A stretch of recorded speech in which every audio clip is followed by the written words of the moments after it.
कहानी है नीमखेड़ा नाम के एक ऐसे गांव की जहां सूरज ढलते ही सन्नाटा अपनी चादर ओढ़ लेता था।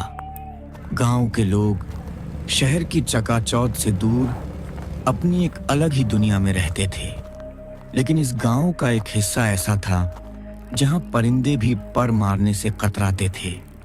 वो था गांव का पुराना सब स्टेशन। अरे भाई, ये कैसा गांव है? अभी शाम के 7 भी नहीं बजे और ऐसा लग रहा है जैसे आधी रात हो गई हो। मोबाइल का नेटवर्क भी चला गया और अब ये बिजली भी गुल हो गई। समीर, जो शहर से इस गांव में बिजली की व्यवस्था सुधारने आया एक युवा इंजीनियर था, तभी उसे बाहर से कुछ लोगों की हंसने बोलने की आवाजें आईं। वह बाहर निकला। गांव का एक पीपल का पेड़ था जिसके नीचे कुछ बुजुर्ग और नौजवान बैठे थे। समीर उन लोगों के पास गया। रामू काका, ये रोज का क्या झमेला है? शाम होते ही पूरे गांव का फ्यूज उड़ जाता है क्या? मैं पिछले 3 दिनों से देख रहा हूँ, जैसे ही अंधेरा होता है बिजली काट दी जाती है। आओ बेटा समीर, बैठो। शहर के लोग घड़ी देखकर चलते हैं, पर यह गांव डर की आहट सुनकर चलता है। यह बिजली हम नहीं काटते, यह की बिजली अपने आप बुझ जाती है। और यकीन मानो, इस अंधेरे में ही सबकी भलाई है। हाँ साहब, बिजली आएगी तो वो सब दिखने लगेगा जिसे कोई देखना नहीं चाहता। क्या काका, आप भी इन अंधविश्वासों में पड़े हैं? मैं कल सुबह ही उस पुराने पावर हाउस जाऊंगा और देखूंगा कि आखिर गड़बड़ कहाँ है। हो सकता है कोई तार ढीला हो या ट्रांसफार्मर पुराना हो गया हो। समीर की बात सुनते ही वहां बैठे सभी लोगों के चेहरे का रंग उड़ गया। हंसी मजाक अचानक एक डरावनी खामोशी में बदल गया। रामू काका ने बड़ी गंभीर नजरों से समीर को देखने लगे। बेटा, तुम यहां नए हो, इसलिए तुम्हारी बातों का बुरा नहीं मानेंगे, पर एक बात गांठ बांध लो, उस पुराने पावर हाउस की तरफ जाने वाला रास्ता मौत का दरवाजा है। वो रास्ता उस कुएं के पास से होकर गुजरता है जहां सालों पहले एक हादसा हुआ था। वो जगह अब इंसानों की नहीं रही।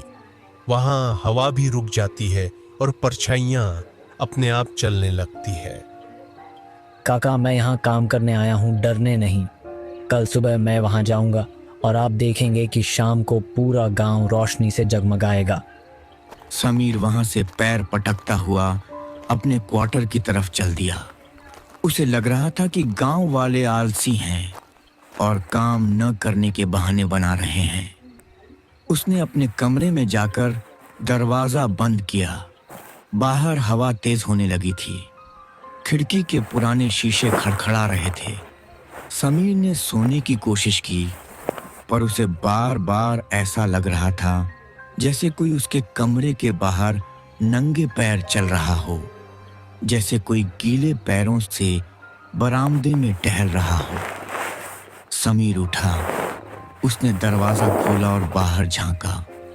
वहां कोई नहीं था सिवाय दूर जलती हुई एक अकेली मशाल के, जो गांव के आखिरी छोर पर धीरे धीरे हिल रही थी। उसे लगा शायद कोई ग्रामीण होगा।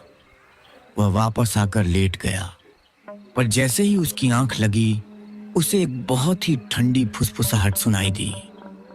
साहब, क्या आप मेरी मदद करेंगे? मेरी माँ बहुत बीमार है। समीर हड़बड़ा कर उठा।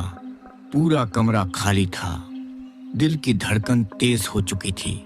उसने सोचा शायद ये उसका वहम है, पर तभी उसके दरवाजे पर 3 धीमी दस्तकें हुईं।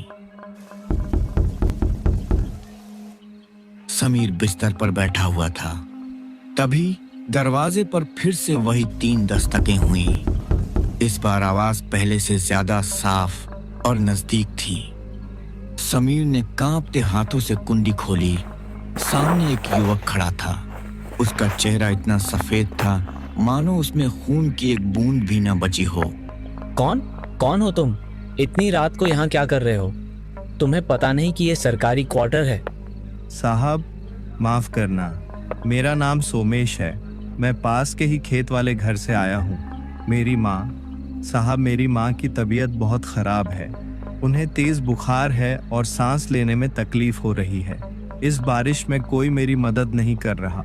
सब ने अपने दरवाजे बंद कर लिए हैं। साहब, मैंने सुना है आप शहर से आए हैं, आपके पास दवाइयाँ होंगी, कृपया मेरे साथ चलिए। समीर को एक पल के लिए अजीब लगा, पर एक बेबस बेटे की पुकार सुनकर उसका दिल पसीज गया। उसे रामू काका की बातें याद आईं, पर उसने सोचा कि शायद कोई वाकई मुसीबत में है। देखो सोमेश, मैं डॉक्टर नहीं हूँ, मैं तो यहाँ बिजली का काम देखने आया हूँ। पर हाँ, मेरे पास प्राथमिक उपचार की किट है। तुम डरो मत, मैं लेकर आता हूँ। क्या तुम्हारा घर बहुत दूर है?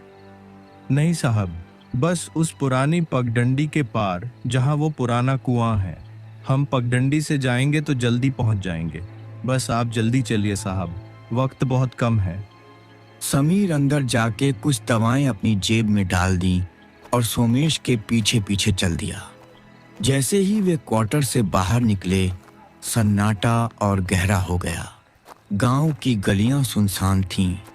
सोमेश आगे आगे चल रहा था और अजीब बात यह थी, सोमेश के चलने की कोई आवाज नहीं आ रही थी। समीर को अपनी भारी चंपल की आवाज सुनाई दे रही थी।